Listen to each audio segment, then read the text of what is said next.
did anyone else see that? Was that Marilyn Monroe made up of a bunch of stars? This is one of many Easter eggs hidden within a movie that definitely went right over my head. Welcome back to Top 10 Beyond the Screen. I am your host, Joss. I know I'm not alone on this. We all watch movies and then later on find out things about it that we were completely clueless about. It happens. No shame. Today I'm going to be talking all about Disney, so for all the Disney lovers like me, this one is for you. You probably think that since it was basically your entire childhood that there's no way you missed anything. You might even feel a little bit cocky about that. Well, I'm here to knock you down a peg and tell you that you're probably wrong. Today I'm talking about the top 10 Disney Easter eggs you never noticed. Stick around until the end of the video. I'll be responding to some of my favorite comments. Don't forget to give this video a thumbs up and subscribe, but for now, let's jump in.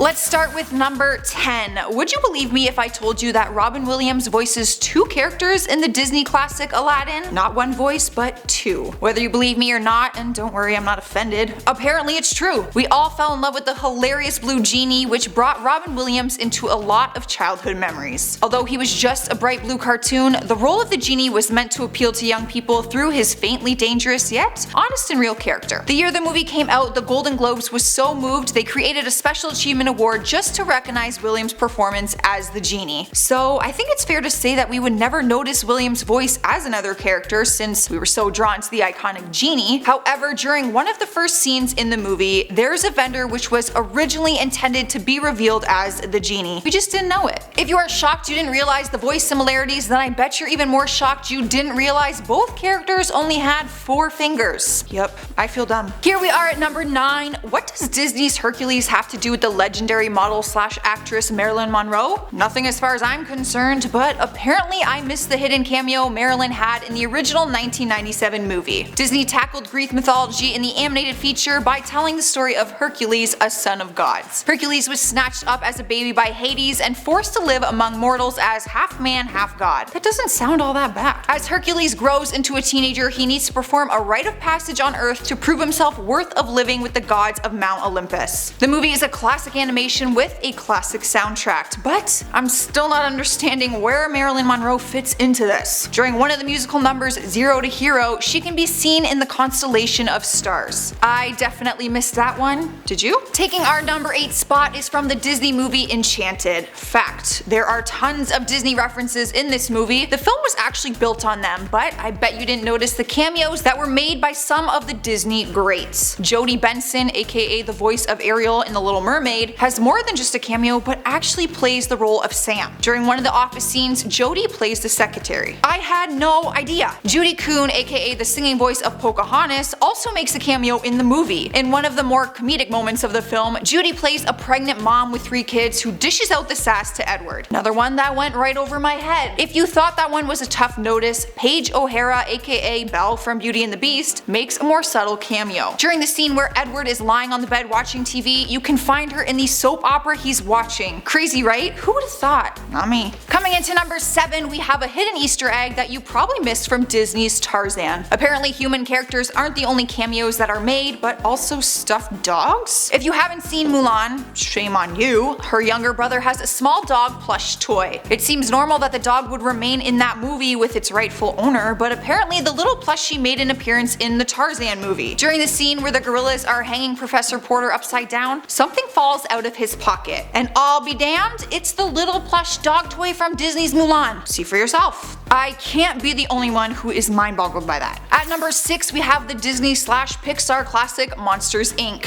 Who could forget such an iconic movie? Don't forget people, Disney bought Pixar back in 2006 and has brought us many family favorites ever since. It's easy to remember some of our favorite characters like Mike and Sully, but do you remember Boo? She's the 2-year-old who basically sets the whole story in motion by escaping from her bedroom into the city of Monstropolis, also known as Monsters Inc. Factory. Well, only real Monsters Inc. fans fans will remember that Boo isn't actually her name, but that is the name that Sully gave her. It's what I've been calling her ever since. But like everyone else, she has a real name, and her real name is Mary. You can see it written on a piece of paper in Boo's bedroom in one of the scenes. Not only that, but when the book was released in 2015, we found out her last name as well, which was Gibbs. You think I'm done, don't you? Well, I've got some news that might surprise you. I'm not. Mary Gibbs isn't some random selected name, it's actually the name of the voice actor who plays her. Okay, my mind is officially blown.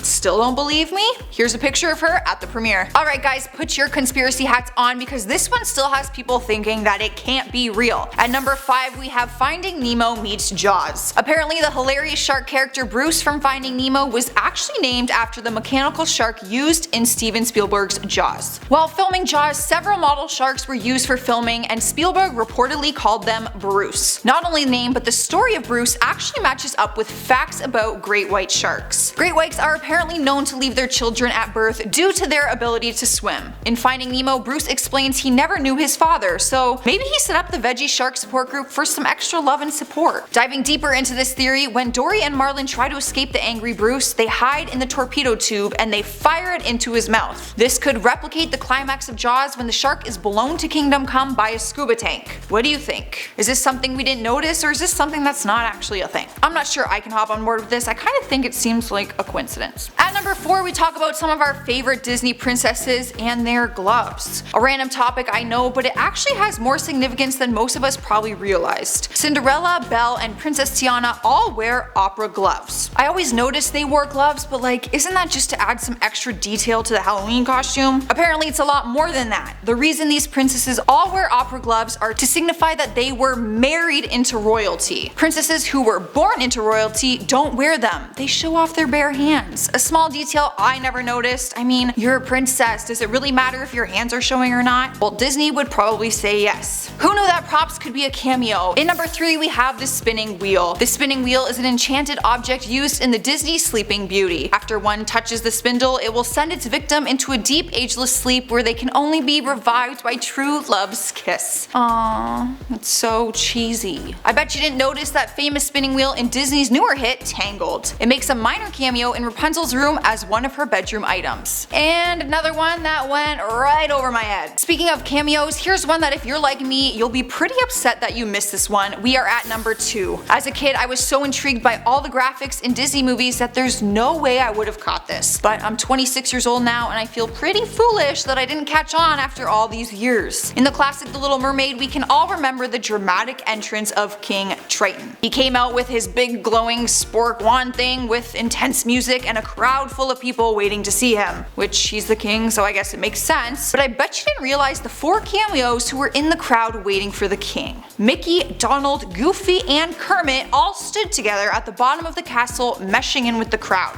What? Why didn't anyone tell me? Looking back at these pictures now, it's actually more noticeable than I thought. Yet I never noticed. And last but certainly not least, here we are at spot number 1 with Fantasia. This is where I completely blow your mind and might possibly embarrass you a little bit. We all know the word Disney really well, we've seen it everywhere for years, yet the word was right in front of us and most of us didn't even realize. If you remember the classic Fantasia movie, you'll also remember the powerful sorcerer Yen Sid. Let me say it once again. Yen Sid. Have you caught on yet? Yen Sid is Disney spelt backwards. Mind blown, I know. And yes, this was intentional. According to filmmakers, Yen Sid was modeled after Walt Disney himself, right down to signature features that the animators recognized. Walt did not pick this name for the character, but was given to him by the animators. They wanted to pay tribute to the big man himself. It would have been more of a tribute if people actually knew it was happening all these years, but hey, it's the thought that counts. Thanks for watching, guys. Make sure you subscribe and don't forget to tell me in the comments below if you missed any of these Disney Easter eggs, or if you're smarter than I am and you caught on to all of them, let me know what you think. For now, let's take a look back on some of my favorite comments on my last few videos. Lindsay Bent says, cool video, already love the channel. Thanks Lindsay, I'm so glad you like it. Make sure you guys let me know what else you would like to see. Olivia Filoramo says, oh my god, best video ever, it was so much fun. Olivia, I can tell that you're a Disney fan like me, and good news, more Disney is definitely on its way. Lucy Spears says, I love this channel. I really hope it hits 10K soon. Thanks, Lucy. Let's make it happen, guys. We are so close. Doris Willis says, you are amazing and I like your hair. It's so cute. Aw, thank you, Doris. It doesn't look like this all the time, I promise. There you have it, guys. Thanks for watching and hanging out with me, and I'll see you next time.